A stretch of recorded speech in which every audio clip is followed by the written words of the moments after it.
see you. Hello. Thank you. Thank you very much. Thank you. Please have a seat. So, hello, everyone. Good morning. I think it's morning. I don't know. Afternoon? I lost track. Anyway, most people believe that success means one thing, getting a 4-year degree. But I teach at a community college outside of Washington, D.C. And while some of my students are working towards their bachelor's degree, probably like some of you, that path just isn't right for all of them.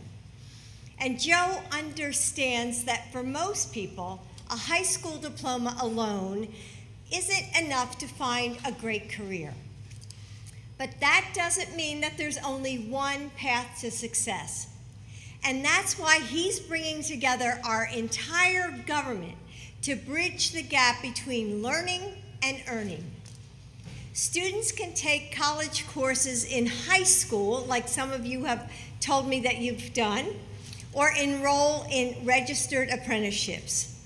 They can train in growing industries and find great jobs with associate degrees.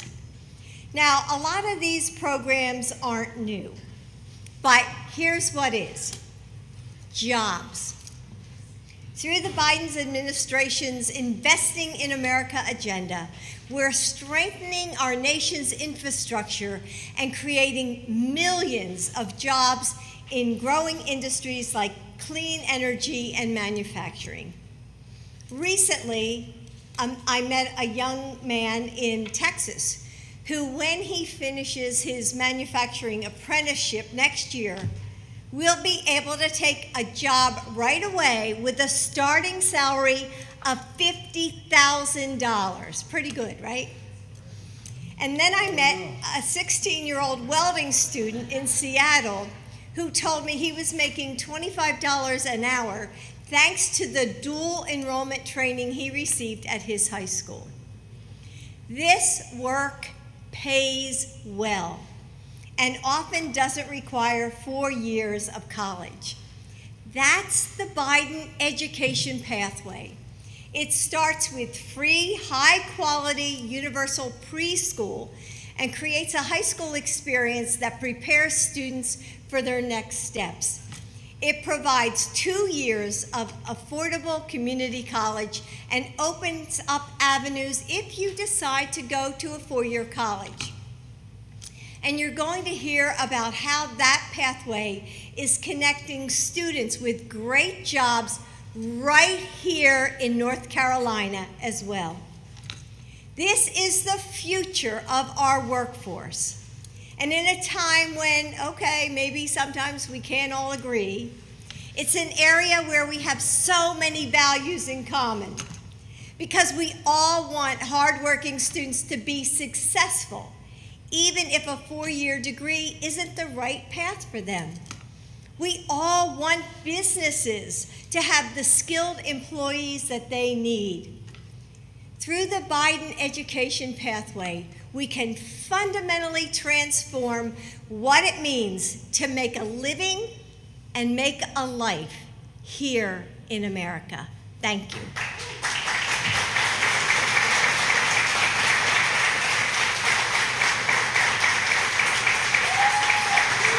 Thank you.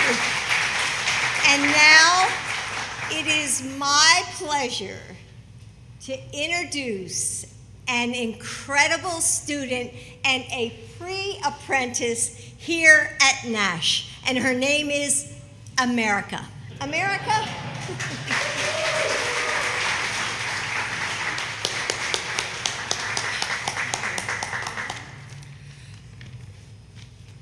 Hello everyone, my name is America Alonzo Gomez. I am a student enrolled in the Center for Technology, Industry, Technology, and Innovation High School. And I'm currently in the Step for Growth Clean Vehicles program here at Nash Community College. My time here at Nash has been great, and I'm really enjoying this program. Here at Nash, we just completed our OSHA 10 Lean Six Sigma Yellow Belt certification.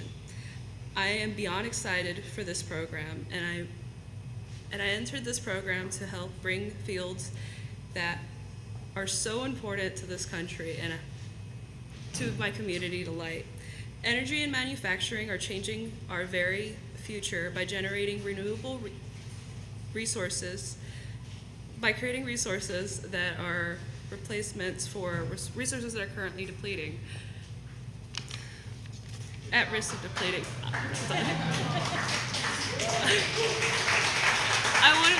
I want to make this future a better reality. Abraham Lincoln once said the best way to predict the future is by creating it. And here, I'm working with these others and to make this future the best for everyone here and to be able to make it for everyone. And with that being said, it's my honor and my privilege to be able to introduce the President of the United States, Joe Biden.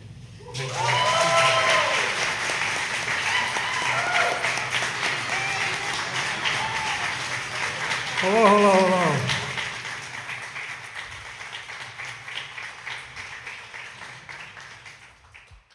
Well, thank you all for allowing us to come. Governor, thank you for allowing us to be here.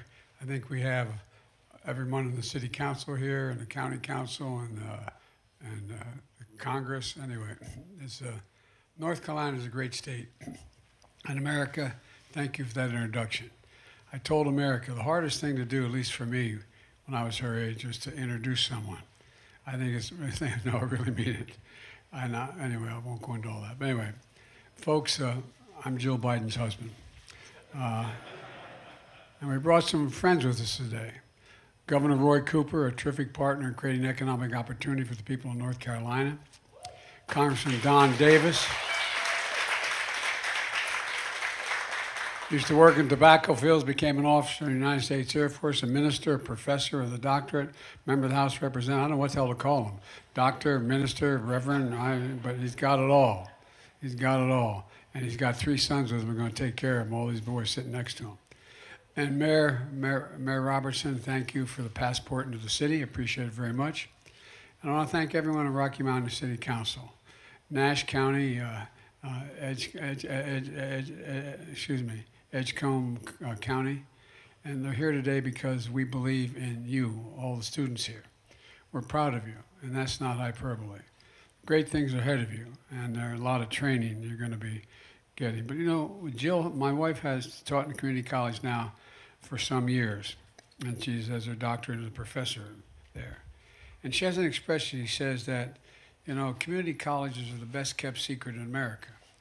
And then she goes on to say, and she's right, that any country that out-educates us will out-compete us. Any country that out-educates us will out-compete us. And we're in an incredible competition worldwide, economically, politically, and militarily.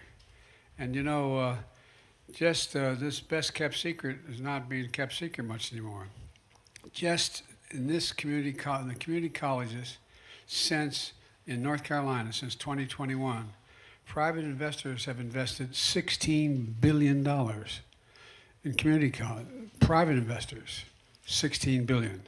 That doesn't count the billions of dollars we're investing from the federal government and the programs we've had. The point is, these investments were made in good-paying jobs all across North Carolina, not just here. Let's remember where we were just a few years ago. And when I took office, the economy was reeling. We were in tough shape. Unemployment was extremely high. And across the country, the pandemic had hit us very hard.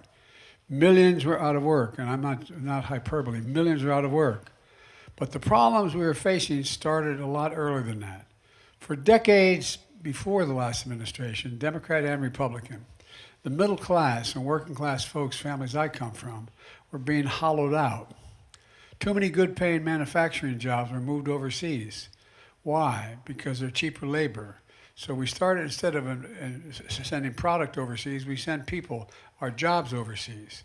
And they'd send product back to us. And factories closing down all over America. I look at a few guys in the audience who go back a little bit may remember what it does when a community has a factory that's working where you had 1,000, 700, or 2,000 people working, and all of a sudden it closes down. The community loses its heart. It just is absolutely is devastated. What to do? How many people in North Carolina, my home state of Delaware, and around the country, have had to walk up to mom and dad and say, "Mom, I got a good high school education, but I got to leave. There's no jobs. There's nothing here." Well, guess what? It's coming back. It's coming back big time. No, it really is. And so, one of the things that we're talking about here is, what do we do to make us once again the most competitive nation in the world? And we're here today because, as Jill said, we believe in y'all, and that's not hyperbole. We believe in y'all. We're in a position where things ahead of you are, thanks to the training you're going to get and investments we've made, going to be good paying jobs all across, not just here in the East, but all across North Carolina, the entire state. Let's remember who we are. As I said just a few years ago, we were really in trouble. But the problems we're facing today started, as I said, a lot earlier than that. The bottom line of this, I ran for president for a basic reason. I hadn't planned on running again for president. I had run when I was vice president, and then Barack and I spent 8 years together, and then the new administration came in the meantime, things changed in our life and our family. I lost my son. We lost our son in Iraq. Anyway, I hadn't planned on running. But one of the things that did make what I really decided was we stopped paying attention to the neighborhoods I came from. I come from a neighborhood like maybe a lot of you in Scranton, Pennsylvania, which closed down because of the mines closed down. And then we moved to a place called Claymont, Delaware, where they had 4,500 steel workers working in the factories. That's shut down completely. All across the country, we're seeing things change. And I came because I thought we could fundamentally change the direction we were going in, to make sure the economy works for everybody, to feel a sense of pride in what we do. You've heard me say it before, but where in the heck is it written? Excuse me. Where is it written that America can't lead the world again in manufacturing? Where is that written? And I was determined to make sure it got unwritten. Because folks, look, here we are. And just in a few weeks after I became president, we wrote the American Rescue Plan, the most aggressive economic recovery package since Franklin Delano Roosevelt. It delivered immediate relief to folks most in need to get our economy back on track. Next, I enacted what we were told we couldn't do. I was told by the press and everyone else that we couldn't do a bipartisan bill. Well, we've invested more money in roads, bridges, internet, and clean water, et cetera, the largest investment in infrastructure since Dwight Eisenhower's interstate highway system. And now we have the best economy in the world. We need the best infrastructure in the world. How can you be the best economy without the best bridges, roads, ports, et cetera? So to date, we've invested nearly $5 billion in 158 infrastructure projects just in North Carolina. $5 billion just in North Carolina.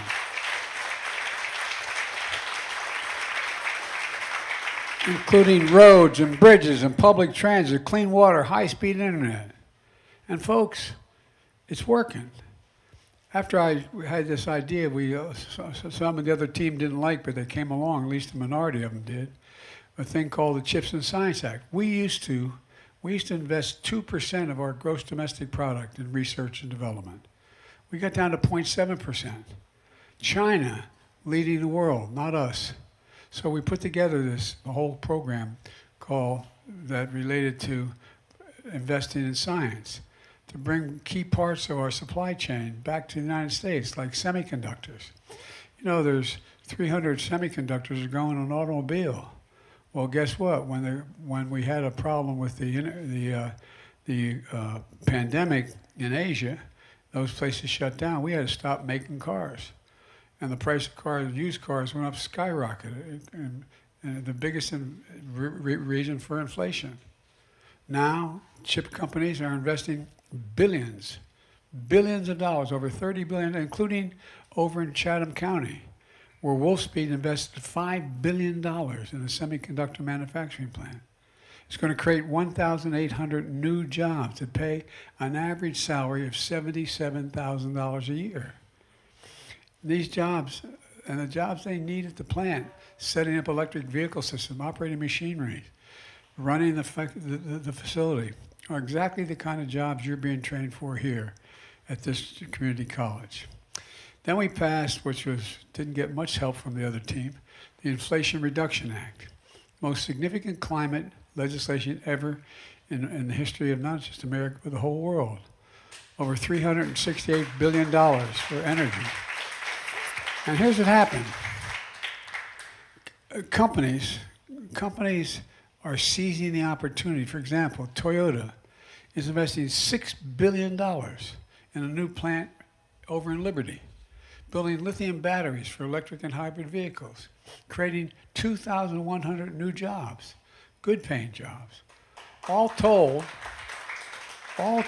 we've attracted $470 billion, almost $500 billion in private investment all across the country, including $16 billion right here in North Carolina. Private investment, not the government, private investment. And here are the results. We've created nearly 400,000 jobs in North Carolina. Remember, Gov, when we first started together, we're losing jobs, we're hemorrhaging jobs here. Created 400,000 jobs in North Carolina. And by the way, we've now in 2.5 years created 13.4 million new jobs. More jobs in 2 years than any president's created in 4 years. Nearly 800,000 manufacturing jobs. Brand new, 800,000. Manufacturing's back. Want to make sure these jobs that give workers free and fair choice, by the way, to join a union if they wish to do that. And want to make sure the skilled workers are ready to fit these jobs. Look, you can't have advanced manufacturing without a highly trained workforce. They don't go together. That's where you all come in. Here at this college, you're learning every aspect of advanced manufacturing, machining to robotics, so you can do everything from cell phones to rocket ships, literally, not figuratively. Electric systems, so you can build everything from electric vehicle parts to the assembly lines that are carried on. Automated packaging to ship goods quickly and safely all around the world. 95% of the students who study advanced manufacturing at this college get jobs right after graduation. And you know,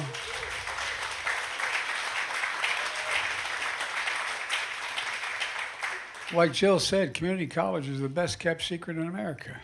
For the longest time, no one wanted to talk about it. Every time I'd raise it for the last 12, 14 years, they said, well, here at Nash, you can see why it's important. And now we want to build all that what you're doing here all across America. We've invested $500 million in what we call the Good Jobs Challenge. Now that's the goal, to create good training jobs all across the countries in industries of the future like clean energy. Here in North Carolina, you accepted that challenge, led by the governor with a group called the North Carolina Business Committee for Education, and North Carolina A&T, which graduates more black engineers than any other institution in America, by the way.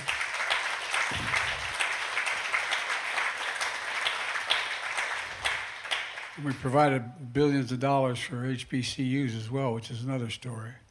But we created a coalition of community colleges, partners, including the IBEW, more than 40 employers, different employers. These employers committed to hire at least 3,000 trainees to build solar panels, electric batteries, and clean energy technology. And folks, the benefit of that is you're not only getting a good paying job, you're going to be doing something to help save your country. No kidding. Anybody, I have a lot of folks I came to work with when I was president who thinks there's no such thing as global warming. Anybody doubt it? I have literally, as President of the United States, flown over more territory where forests have been burned to the ground, from New Mexico all the way up to Washington State, Montana, that equals the size of the entire state of Maryland. That's how much has been burned to the ground. And we're building more partnerships, like in places like Phoenix, Arizona, Pittsburgh, Pennsylvania. We're investing in America workforce hubs all across America. Look, Jill launched one just a few weeks ago. Folks, I guess what I'm trying to say is, I think that it's important when you have a job that not only your work conditions and your salary and your benefits reflect how you're treated with dignity, but where you really feel like you're doing something that matters. What you're doing is going to matter to people. It's going to matter to your country. If we don't deal with global warming, it's the only existential threat that exists for humanity. All of the data shows if we don't stay between 1.5 degrees Celsius by the year 20, anyway, we're going to be in trouble. Here's the bottom line. A manufacturing and innovation boom is happening all across America, not just in North Carolina. But the support of people like Roy Cooper and Don Davis, with the leadership of community colleges like yours.